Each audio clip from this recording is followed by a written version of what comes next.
Hello everyone. 4 கோடி ரூபாய் கடன், நடுத்தெருவில் கணவருடன் நின்ற நடிகை நீலிமா ராணி. வாங்க என்னன்ட்டு பார்க்கலாம்.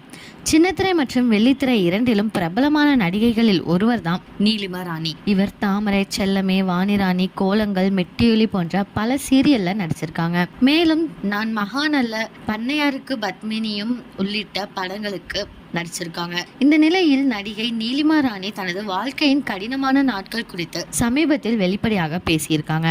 இதில் நானும் என் கணவரும் இணைந்து ரூபாய் 4 கோடி பட்ஜெட்டில் படம் எடுக்க செய்தோம். அதற்காக வெளியில் வட்டிக்கு பணம் வாங்கி அப்படத்தை தயாரித்தோம். ஆனால் அந்த படம் நினைத்தது போல் சரியாக வரவில்லை. இறுதியில் அந்த படத்தை குப்பையில் தான் போட்டோம்.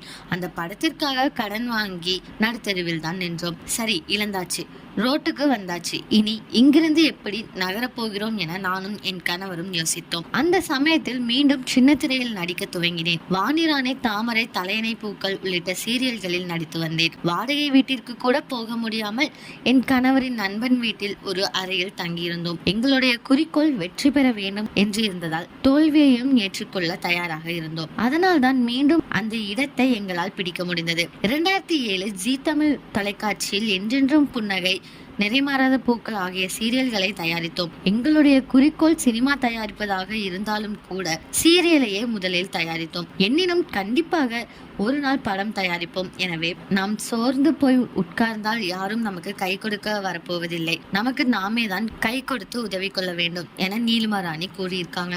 இவங்களோட இந்த ஸ்பீச்சை பத்தி நீங்க என்ன நினைக்கிறீங்க அப்படிங்கறத கமெண்ட்ல சொல்லுங்க. இதே மாதிரி லேட்டஸ்ட் சினிமா நியூஸ் அப்டேட்க்கு இந்த சேனலை சப்ஸ்கிரைப் பண்ணிக்கோங்க.